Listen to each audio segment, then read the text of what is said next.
तो आज हम बात करेंगे मॉडर्न हरियाणा जीके की। तो आधुनिक भारत जो है, आधुनिक भारत से रिलेटेड कौन कौन से ऐसे इवेंट है जो हम हरियाणा जीके में पढ़ते हैं। ठीक है, आधुनिक भारत, अभी तक हमने क्या पढ़ा था? प्राचीन हरियाणा जीके, प्राचीन हरियाणा का इतिहास किया था, फिर उसके बाद मध्यकालीन किया था, फिर उसके बाद मॉडर्न किया था।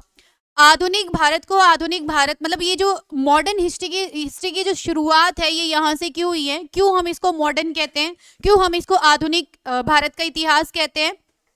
क्योंकि जब से यूरोपियंस ने आना शुरू किया था, यूरोपियंस जो थे, ये डेफिनेशन हमने नहीं दी है कि ये आधुनिक भारत है या मॉडर्न इंडिया है। राइट, ठीक है। ये जो डेफिनेशन है ना, ये आधुनिकता की ये जो डेफिनेशन है, ये किसने दी है? ये यूरोपियंस ने दी है। उनको लगता था कि उनके वहां पर डेवलपमेंट हो रही है, उनके वहां पर इंडस्ट्रियलाइजेशन हो रहा है, यानी कि वो मॉडर्न है। ठीक है, वो क्या हो चुके हैं? मॉडर्न हो चुके हैं और आधुनिक हो चुके हैं। जैसे जैसे वो इंडिया में आते हैं तो वो इंडिया को क्या करने की कोशिश करते हैं? मॉडर्नाइज करने की कोशिश करते हैं। क्या करते हैं? मॉडर्नाइज करने की कोशिश करते हैं। इसीलिए इंडिया में इनका जो फेज है वो किस नाम से पढ़ा जाता है? आधुनिक भारत का इतिहास। और उसी आधुनिक भारत इतिहास से संबंधित, ठीक है, हरियाणा से रिलेटेड कौन कौन से ऐसे इवेंट और इंसिडेंट है जो आज हम करने वाले हैं। ठीक है, तो आज की क्लास में हम हरियाणा का आधुनिक इतिहास करेंगे। और हरियाणा का आधुनिक भारत या का इतिहास कहाँ से शुरू होता है? जब 1707 में औरंगजेब की मृत्यु होती है तो उसके बाद आधुनिक भारत के इतिहास की क्या हो जाती है? शुरुआत हो जाती है। क्योंकि मुगल एम्पायर जो है, जो मिडाइवल में हम पढ़ रहे थे ना, मुगल पढ़े थे, दिल्ली सल्तनत पढ़ी थी, मुगल एम्पायर धीरे धीरे डिसइंटीग्रेट करना शुरू कर देता है। ठीक है, औरंगजेब जो था वो मुगल शासन का आखिरी शक्तिशाली राजा था। ठीक है, लास्ट पावरफुल रूलर था वो मुगल पीरियड का, मुगल साम्राज्य का। जैसे ही 1707 में औरंगजेब की मृत्यु होती है उसके बाद मुगल साम्राज्य धीरे धीरे क्या करने लगता है? डिक्लाइन करने लगता है। और इसके बाद जो भी मुगल शासक आते हैं या मुगल एम्परर आते हैं वो कैसे होते हैं? वीक होते हैं। उनको हम पोस्ट मुगल या फिर लेटर मुगल्स के नाम से भी जानते हैं। ठीक है, पोस्ट मुगल या लेटर मुगल के नाम से भी जानते हैं। तो यहाँ पर ऐसे ही हम एक मुगल शासक के बारे में पढ़ेंगे जिसका नाम है मोहम्मद शाह रंगीला। यहाँ पर हम इंडियन हिस्ट्री नहीं पढ़ रहे हैं, यहाँ पर हम हरियाणा हिस्ट्री पढ़ रहे हैं। तो हम उन्हीं सब चीजों के बारे में पढ़ेंगे जो हरियाणा से रिलेट करती है। ठीक है, तो ऐसा कौन सा लेटर मुगल एम्परर था जो हरियाणा से रिलेट करता था? लिखो, मोहम्मद शाह रंगीला। मोहम्मद शाह रंगीला, मोहम्मद शाह रंगीला। और ये इंपॉर्टेंट क्यों है? क्योंकि इसी मोहम्मद शाह रंगीला का क्या होता है? युद्ध होता है, एक करनाल का युद्ध होता है। किसके साथ होता है? नादिर शाह के साथ। नादिर शाह, नादिर शाह, मोहम्मद शाह रंगीला और नादिर शाह का युद्ध होता है। उसको क्या कहा गया है? करनाल का युद्ध, करनाल का युद्ध, करनाल का युद्ध। और ये युद्ध कब होता है? ये युद्ध होता है 1739 ईस्वी में। 1739 ईस्वी में मोहम्मद शाह रंगीला का युद्ध होता है नादिर शाह के साथ। नादिर शाह भारत पर आक्रमण करने के लिए आता है और उसका किससे युद्ध होता है? मोहम्मद शाह रंगीला से होता है। कब होता है? 1739 में होता है। और ये युद्ध होता कहां पर है? करनाल में होता है। इसीलिए इसको क्या कहा गया है? करनाल का युद्ध कहा गया है। ठीक है, उसके बाद क्या होता है? नादिर शाह जब वापस अपने होम टाउन जा रहे होते हैं तो उनको बताया जाता है कि वापस कहाँ चल दिया आप, अभी तो दिल्ली पर आपको आक्रमण करना है और आपको क्या करना है? वहां पर बहुत सारा धन है। तो ये नादिर शाह क्या करता है? दिल्ली पर आक्रमण करता है। दिल्ली पर जब आक्रमण करता है तो क्या करता है? ये अपने साथ क्या ले जाता है? मयूर सिंहासन ले जाता है जिसमें कोहिनूर जड़ा था। ठीक है, मयूर सिंहासन, कोहिनूर हीरा जो है वो भारत का है, तेलंगाना की खानों से निकला था वो। ठीक है, उसको बाद में मयूर सिंहासन में जड़वा दिया जाता है। बादल खान जो होते हैं मयूर सिंहासन का निर्माण करवाते हैं और उसमें वो कोहिनूर लगवाते हैं। नादिर शाह उस कोहिनूर के साथ यानी कि मयूर सिंहासन को अपने साथ ले जाता है। बाद में वो जो कोहिनूर है वो अफगानियों के हाथ लगता है। उसके बाद क्या, जो राजा रंजीत सिंह होते हैं ना, उसके थ्रू जो सुजा खां होते हैं वो वापस से उस कोहिनूर को क्या करते हैं? वापस ले आते हैं। और बाद में वो ब्रिटिशर्स के हाथ लगता है और फिर ब्रिटिशर्स क्या करते हैं? हाँ जी, वो क्वीन के क्राउन में लगवा देते हैं। और आज भी वो क्राउन जो है कहाँ पर है? ब्रिटिश म्यूजियम में रखा हुआ है। ठीक है, तो ये कोहिनूर की छोटी सी कहानी थी। तो मोहम्मद शाह रंगीला और नादिर शाह के बीच में करनाल का युद्ध होता है, 1739 ईस्वी में होता है। पूछा जाएगा कि करनाल का युद्ध किससे संबंधित है, मोहम्मद शाह रंगीला और नादिर शाह से, ठीक है। या नादिर शाह ने किसके साथ युद्ध किया था, मोहम्मद शाह रंगीला के साथ युद्ध किया था। तो ये हरियाणा में हुआ है ना ये इंसिडेंट, ठीक है, ये इवेंट हरियाणा का है, तो हम हरियाणा से संबंधित पढ़ेंगे, ठीक है। एक और बात याद रखना मोहम्मद शाह रंगीला के बारे में इंपॉर्टेंट है कि ये वो मुगल एम्परर था जिसने इंडिया से जजिया को कंप्लीटली अबॉलिश कर दिया था, ठीक है।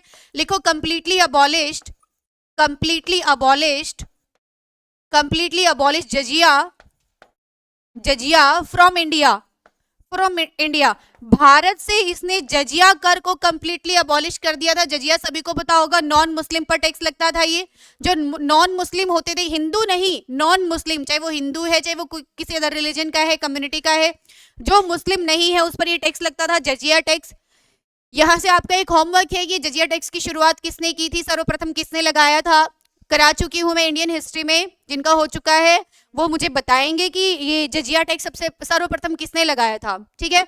यहाँ पर हम बात करेंगे कि इसने कंप्लीटली अबॉलिश किसने किया था, हाँ जी, मोहम्मद शाह रंगीला ने किया था, हाँ जी। उसके बाद क्या होता है, यहाँ पर ये पूछा जाएगा कि मराठाओं का आगमन कब होता है, मराठा एंट्री कब करते हैं हरियाणा में। ये लिखो, यहाँ पर जो 18वीं शताब्दी होती है, ठीक है, 18वीं शताब्दी 18th सेंचुरी में क्या करते हैं, मराठा जो होते हैं हरियाणा में आना शुरू हो जाते हैं, उनकी स्टार्टिंग हो जाती है, उनकी एंट्री शुरू हो जाती है, ठीक है, हाँ जी, उनकी एंट्री शुरू हो जाती है। उस टाइम पर, जिस टाइम पर मराठा हरियाणा में आ रहे थे, उनकी एंट्री हो रही थी, तो पूछा जाएगा उस समय पर कौन सा मुगल एम्परर का रूल चल रहा था, आलमगीरपुर, ठीक है, ये लिखो आलमगीरपुर। आलमगीरपुर उस टाइम पर गद्दी पर थे जब मराठाओं ने हरियाणा में क्या किया था, आगमन किया था या एंट्री की थी, क्लियर है। तो क्या होता है कि मराठा उस टाइम पर बहुत पावरफुल थे, मराठा जहां भी जाते थे लोग उनके सामने घुटने टेक दिया करते थे। ये बात जब आलमगीरपुर को पता चलती है कि ये तो मराठा तो बहुत शक्तिशाली है, तो वो खुद क्या करते हैं 1757 ईस्वी में, 1757 में आलमगीरपुर जो है मराठाओं को क्या दान दे देते, क्या प्रदान करते हैं, कुरुक्षेत्र। कुरुक्षेत्र वाला जो एरिया है, कुरुक्षेत्र जो रीजन है, वो 1757 ईस्वी में आलमगीरपुर जो है किसको दे देते हैं, मराठाओं को दे देते हैं। किसको देते हैं, मराठाओं को देते हैं। एक और यहां से इंपॉर्टेंट क्वेश्चन बनता है कि पूरा हरियाणा मराठाओं के अंडर में कब आ गया था। देखो यहाँ पर तो 18वीं शताब्दी में आने की शुरुआत हुई थी, लेकिन अगर पूछा जाए कि कंप्लीटली कब हरियाणा कंप्लीटली अब पूर्ण रूप से मराठाओं के अंदर कब आया था, 1756-57 में, ठीक है। ये डेट आपको कॉम्बिनेशन में याद रखनी है, 1756-57 में पूरा हरियाणा जो है मराठाओं के अंडर आ गया था, यानी कि पूरा हरियाणा जो है मराठाओं से क्या, मराठाओं का के प्रभाव में था, ठीक है। क्लियर है यहाँ तक सभी को, हाँ जी। उसके बाद हरियाणा से संबंधित जो है वो इंपॉर्टेंट इवेंट कौन सा है, यहाँ पर क्या हुआ था, third battle of Panipat. Third battle of Panipat, third battle of Panipat किस किस के बीच में हुई थी, हाँ जी, मराठा वर्सेस अहमद शाह अब्दाली, मराठा वर्सेस अहमद शाह अब्दाली, अहमद शाह अब्दाली। ये पूछा जाएगा कि मराठाओं की तरफ से इस तीसरे पानीपत के युद्ध का नेतृत्व किसने किया था। लिखो सदाशिव राव भाऊ एंड विश्वास राव, ठीक है, सदाशिव राव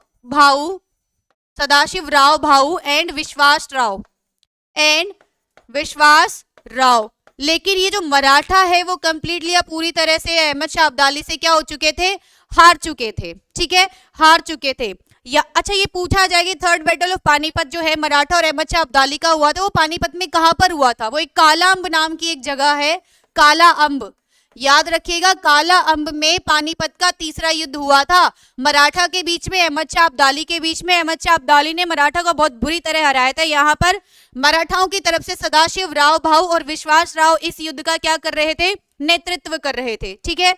एक और क्वेश्चन है कि सदाशिव राव द्वारा थानेसर में एक शिव मंदिर का निर्माण करवाया गया था।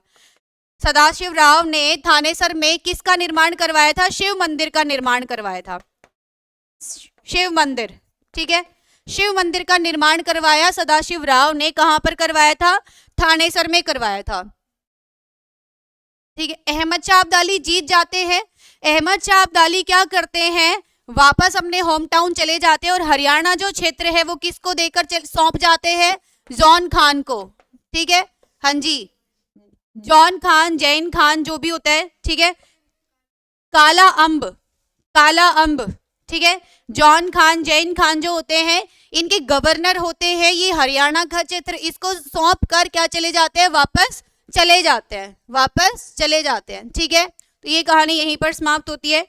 एक और क्वेश्चन पूछा जाएगा कि एक फॉरेनर आए थे, एक फॉरेनर थे, आयरलैंड से आए थे, वो ट्रेड के लिए आए थे, तो वो हरियाणा में भी आए थे। और हरियाणा में कब आए थे, नाम लिखो, जॉर्ज थॉमस। जॉर्ज थॉमस कहाँ पर आए थे, ये आयरलैंड से आए थे, आयरिश नेशनलिस्ट थे। और इन्होंने ये भारत आए थे व्यापार के लिए, ट्रेड के लिए। इन्होंने हरियाणा भी विजिट किया था और हरियाणा में इनका एक किला है, वो कहाँ पर है, हांसी। हांसी, हांसी में जॉर्ज थॉमस का क्या है, एक किला है। यहाँ पर उन्होंने टकसालें भी लगवाई थी, टकसालें लगवाई थी हांसी में। जॉर्ज थॉमस कहाँ से आए थे, आयरलैंड से आए थे। और उनका किला कहाँ पर है, हांसी में। हांसी में उनका क्या है, किला है। ठीक है, यहां से आपकी ये जो है, उसके बाद क्या होता है, अभी क्या है, मराठाओं के अंडर में था हरियाणा। ठीक है, उसके बाद 1803 में क्या होता है, कौन सी संधि होती है, पहली ही क्लास में बताया था, सुरजी अंजन गांव की संधि होती है, अर्जन गांव की संधि होती है 1803 में। किस किस के बीच में होती है, मराठा के बीच में होती है, मराठा वर्सेस ब्रिटिशर्स के बीच में होती है, मराठा वर्सेस ब्रिटिशर्स के बीच में होती है सुरजी अंजन गांव की संधि।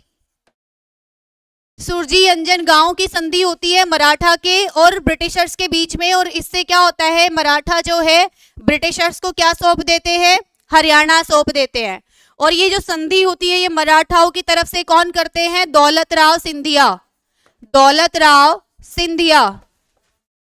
ठीक है, दौलत राव सिंधिया जो होते हैं मराठा की तरफ से ये संधि करते हैं ब्रिटिशर्स के साथ। और हरियाणा जो है किनके हाथ में चला जाता है, अंग्रेजों के हाथ में चला जाता है। और हरियाणा पर अंग्रेजों का पूर्ण रूप से अधिकार कब हुआ था, 1809 और 10, 1809 और 10 में अंग्रेजों का पूर्ण रूप से अधिकार हो गया था किस पे, हरियाणा पे। शुरुआत सुरजी अंजन गांव की संधि से हो जाती है। ठीक है, यहां तक किसी को कोई समस्या है, नहीं है। इसके बाद हम पढ़ते हैं एक बहुत ही इंपॉर्टेंट इवेंट है हरियाणा से रिलेटेड, 1857 की क्रांति। ठीक है, 1857 का रिवोल्ट, 1857 का रिवोल्ट या 1857 की क्रांति।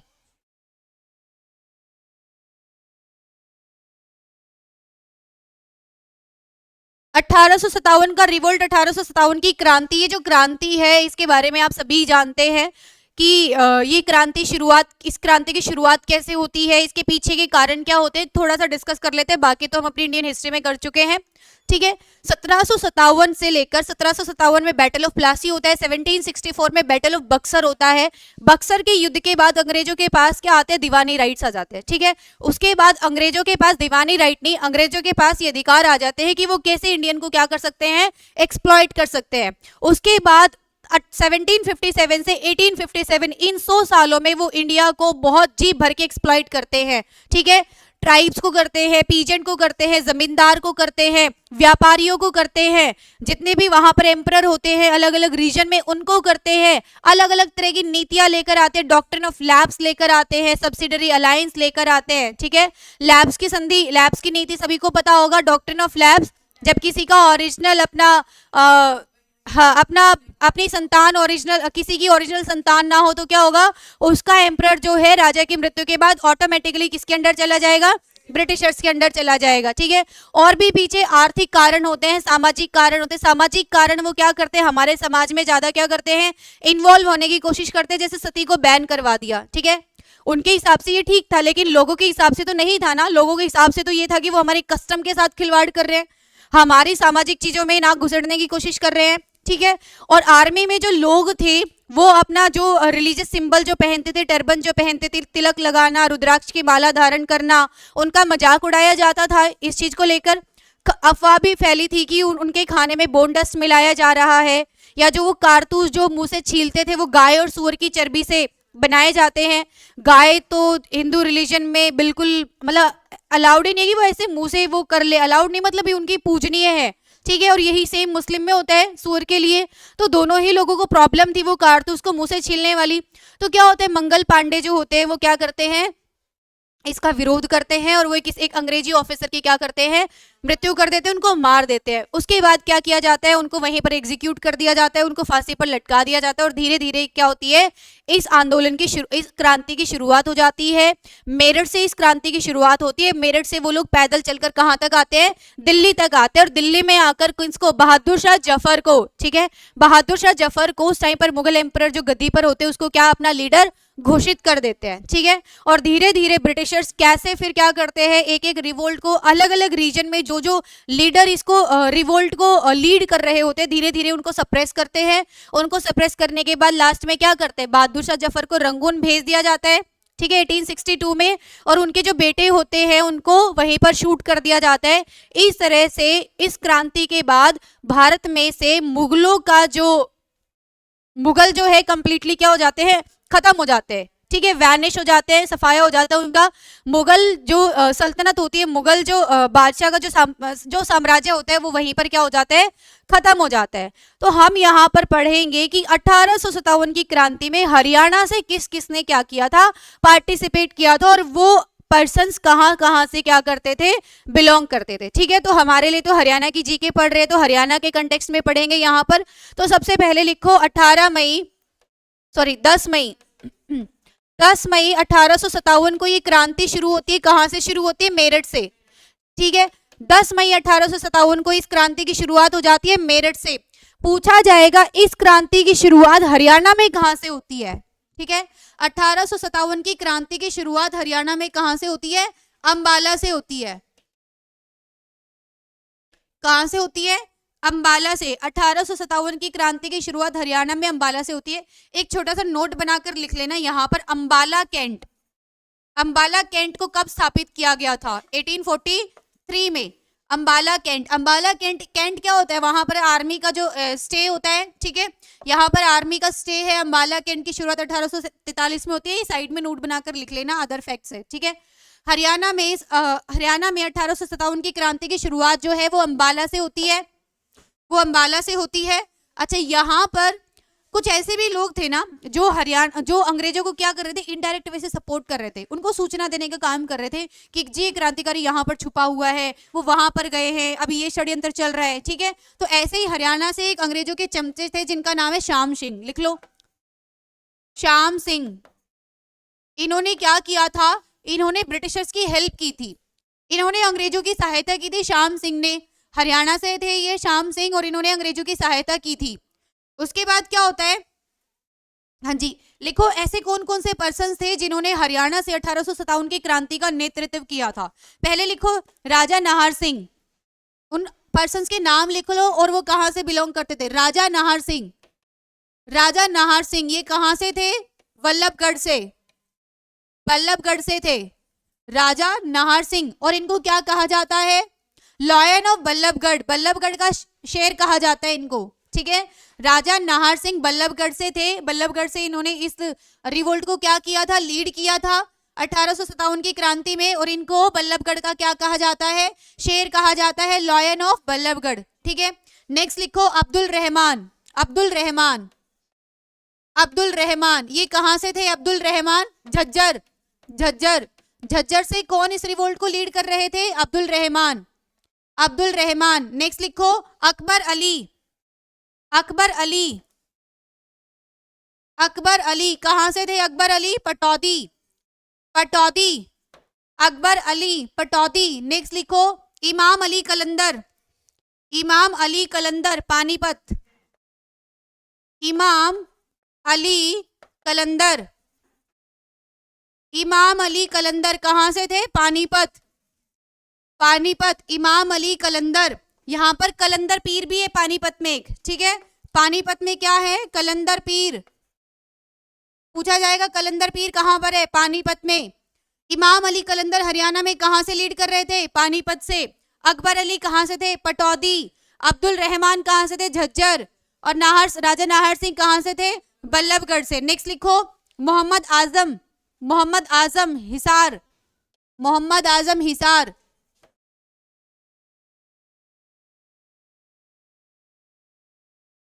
मोहम्मद आजम हिसार, मोहम्मद आजम कहां से थे? हिसार से। नेक्स्ट लिखो, विरासत अली रोहतक, विरासत अली, विरासत अली, विरासत अली रोहतक। रोहतक से कौन लीड कर रहे थे? विरासत अली। नेक्स्ट लिखो, लाला हुकुम चंद मुनीर बेगम, लाला हुकुम चंद मुनीर बेगम हांसी, लाला हुकुम चंद मुनीर हांसी। नेक्स्ट लिखो, बहादुर जंग,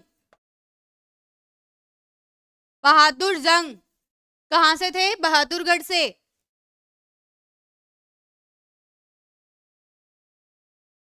बहादुरगढ़ से बहादुर जंग, ठीक है, बहादुर जंग। नेक्स्ट लिखो, राव तुलाराम, ये पता होगा सभी को, राव तुलाराम कहां से थे? हाँ जी, राव तुलाराम।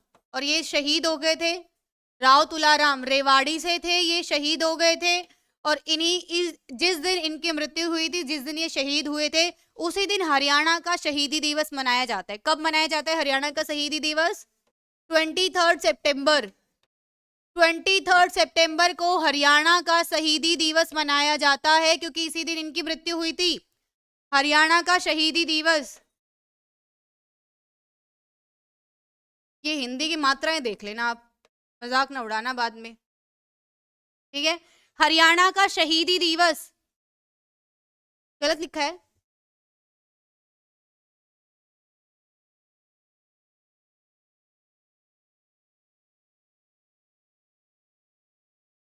ठीक है, हरियाणा का शहीदी दिवस 23 सितंबर को मनाया जाता है। क्यों मनाया जाता है?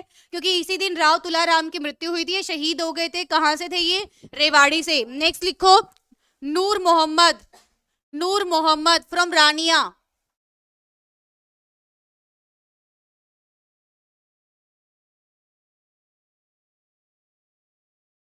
नूर मोहम्मद फ्रॉम रानिया।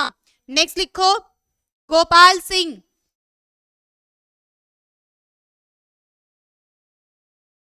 गोपाल सिंह नारनौल नसीबपुर, गोपाल सिंह नारनौल नसीबपुर, ठीक है। अच्छा, जैसे 1857 की क्रांति के कुछ ड्रॉबैक थे। ड्रॉबैक ये थे कि लोगों के पास ना एक मोटिव नहीं था। सब लोग अपने, ये फेल क्यों हो गई? इतनी बड़ी क्रांति होने के बाद भी ये फेल क्यों हो गई, ये धराशायी क्यों हो गई यहाँ पर लोग? इसलिए क्योंकि लोग जो है अपने अपने रीजन्स के लिए लड़ रहे थे। कोई भी ये एकजुट होकर इंडिया के लिए नहीं लड़ रहे थे, ठीक है। झांसी की रानी अपनी झांसी के लिए लड़ रही थी, कुंवर सिंह फ्रॉम बिहार लड़ रहे थे, ठीक है न, वो नाना साहिब लड़ रहे थे। लेकिन ये सब अपने अपने रीजन और अपने अपने कारणों के लिए लड़ रहे थे, कोई भी एकजुट होकर भारत के लिए नहीं लड़ रहे थे। दूसरा कारण क्या था कि अंग्रेजों के पास बहुत अच्छे हथियार थे, अच्छे इक्विपमेंट थे। हरियाणा मतलब जो लोग थे भारत के, उनके पास इस तरह के अच्छे इक्विपमेंट वगैरह नहीं थे, ठीक है। और सबसे बड़ा कारण क्या है कि कुछ ऐसे लोग थे इंडिया के जिन्होंने पार्टिसिपेट नहीं किया। चलो पार्टिसिपेट नहीं किया वो अलग बात है, पार्टिसिपेट नहीं किया वो अलग बात है, लेकिन किसको सपोर्ट किया? ब्रिटिशर्स को सपोर्ट किया। जैसे ये कुछ कम्युनिटी थी, होलकर्स, ये सिंधियाज, भोसले, ये बिग जमींदार जो थे, इन सब ने ब्रिटिशर्स को क्या किया था? सपोर्ट किया था। और इसी वजह से 1857 के बाद इनको क्या किया जाता है? अवार्ड और रिवॉर्ड दिए जाते हैं इन कम्युनिटी को। तो ऐसे ही हरियाणा से कौन से रीजन थे जिन्होंने ब्रिटिशर्स को सपोर्ट किया था? लिखो, जींद और तावड़ू। हाँ जी, जींद और तावड़ू, जींद और तावड़ू ये वो क्षेत्र है जिन्होंने ब्रिटिशर्स की क्या की थी? सहायता की थी। 1857 की क्रांति को सप्रेस करने में क्या किया था? अंग्रेजों का साथ दिया था, अपने लोगों का साथ नहीं दिया। घर का बेदी लंका ढाए। इसी वजह से क्या हो गया? ये क्रांति इतने बड़े लेवल की होते हुए भी क्या हो जाती है? फेल हो जाती है, ठीक है।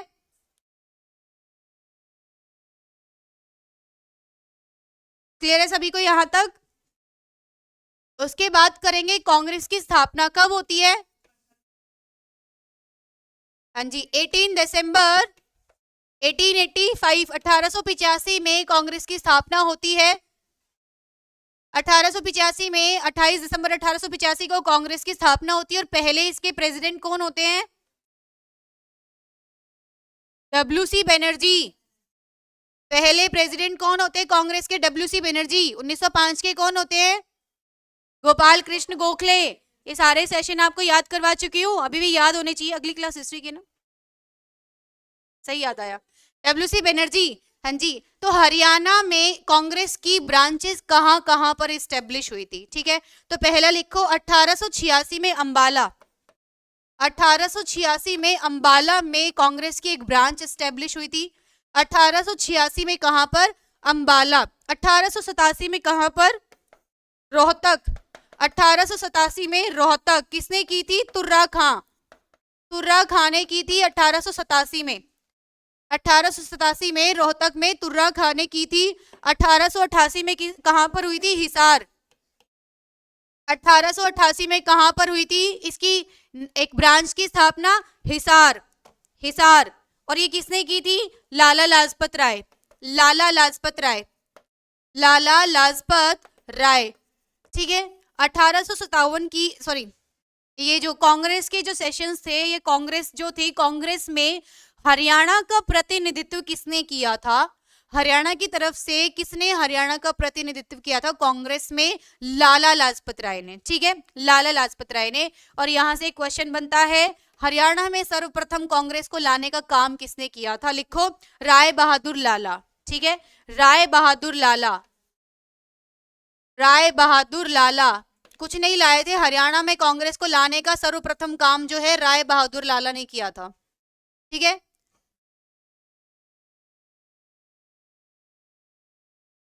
1886 का प्रेसिडेंट कौन था? कौन था 1886 का कांग्रेस का प्रेसिडेंट? कोई बात नहीं, अगली क्लास में बात करते हैं। अगली क्लास में बात करते हैं। ठीक है, हाँ जी, राय बहादुर लाला। ठीक है, हरियाणा में सर्वप्रथम कांग्रेस को लाने का काम किसने किया था? राय बहादुर लाला। अच्छा, ये पूछा जाएगा कि हरियाणा जो है, कांग्रेस जो है हरियाणा में पूरी तरह से कब फैल गई थी? 1907 में। 1907 तक पूरी तरह से कांग्रेस फैल चुकी थी हरियाणा में। कब? क्वेश्चन है ये, स्टार मार्क कर लो इसको। 1907 में पूरी तरह से हरियाणा में क्या कांग्रेस क्या हो चुकी थी? फैल चुकी थी। ठीक है, उसके बाद किसकी बात करेंगे? महात्मा गांधी के बारे में, गांधी जी के बारे में। ठीक है, नेक्स्ट है महात्मा गांधी।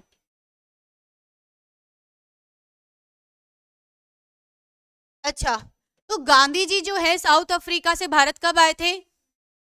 कब आए थे? 1500? क्या, मुझे लगा 1519 बोला आपने। ठीक है, 9 जनवरी 1915 को महात्मा गांधी साउथ अफ्रीका से वापस भारत आए थे। ठीक है, और इसी दिन को किस नाम से जाना जाता है? प्रवासी भारतीय दिवस। प्रवासी भारतीय दिवस। डेट देखी आपने इसकी? 1915 की बात हो रही है। क्या चल रहा था विश्व में उस टाइम पर? हाँ जी, फर्स्ट वर्ल्ड वॉर चल रहा था। फर्स्ट वर्ल्ड वॉर, पहला विश्व युद्ध चल रहा था। और गांधी जी ने क्या की थी? अंग्रेजों की बहुत मदद की थी इस पहले विश्व युद्ध में। उनके लिए सैनिक भेजे थे पहले विश्व युद्ध में। ठीक है, किसने? गांधी जी ने।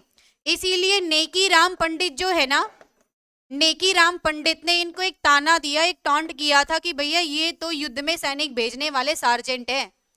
ठीक है, ये युद्ध में सैनिक भर्ती करने वाले या युद्ध में सैनिक भेजने वाले क्या है? एक सार्जेंट है। ये किसने कहा था? नेकी राम पंडित ने कहा था। किसको कहा था? गांधी जी को कहा था। ठीक है, गांधी जी को कहा था। गांधी जी ने 1920s में क्या चलाया था? असहयोग आंदोलन की शुरुआत की थी, नॉन कॉपरेशन मूवमेंट। आ रहे कुछ याद? जो स्थगित कर दिया गया था चोरा चोरी मूवमेंट के बाद। नहीं, ठीक है, नॉन कॉपरेशन मूवमेंट की शुरुआत गांधी जी ने की थी। हरियाणा में असहयोग आंदोलन किसने चलाया था? मतलब हरियाणा से कौन थे जिन्होंने असहयोग आंदोलन में क्या किया था? पार्टिसिपेट किया था। ये लिख लो, लाला लाजपत राय। ठीक है, लाला लाजपत राय ने क्या किया था? हरियाणा में असहयोग आंदोलन क्या किया था? मतलब हरियाणा से थे जिन्होंने असहयोग आंदोलन में क्या किया था? पार्टिसिपेट किया था। क्लियर है सभी को? ठीक है, हाँ जी।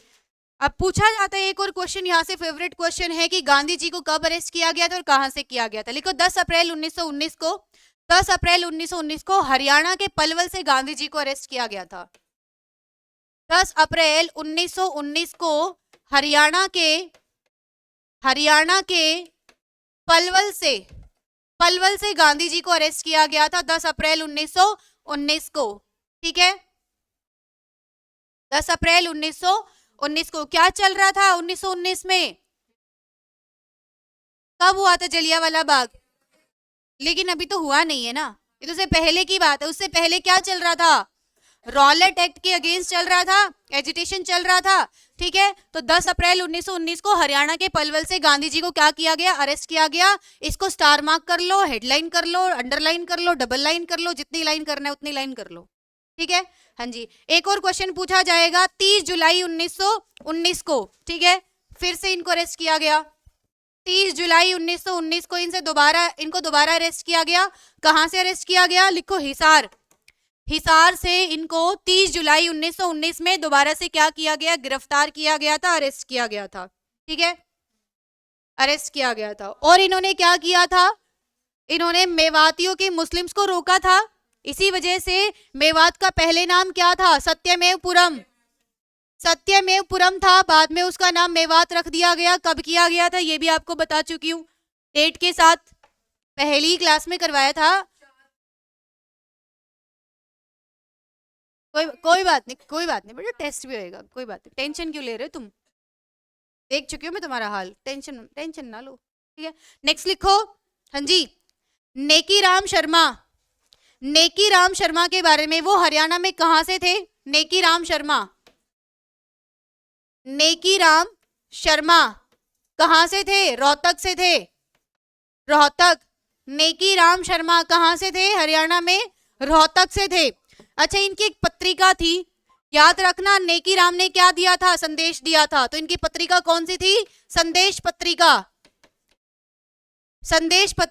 नेकीराम ने क्या किया? संदेश दिया। और इनकी कौन सी पत्रिका थी? संदेश पत्रिका। नेक्स्ट। अच्छा, एक और क्वेश्चन, सिविल डिसोबीडियंस मूवमेंट सविनय अवज्ञा आंदोलन कब शुरू किया गया था?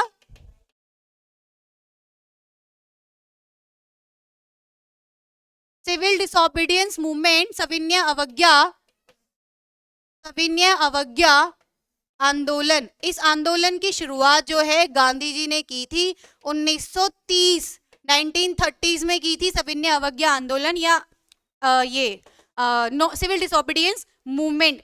हरियाणा में इस सविनय अवज्ञा आंदोलन में, हरियाणा से सविनय अवज्ञा आंदोलन में पार्टिसिपेट किसने किया था? लिखो सूरजभान। इसको भी जितने स्टार करना है कर लेना, इच्छा है तुम्हारी। ठीक है, हरियाणा से सविनय अवज्ञा आंदोलन में, सिविल डिसोबीडियंस मूवमेंट में पार्टिसिपेट किसने किया था? हरियाणा से सूरजभान ने। ठीक है, सूरजभान ने। नेक्स्ट लिखो सर छोटू राम के बारे में। सर छोटू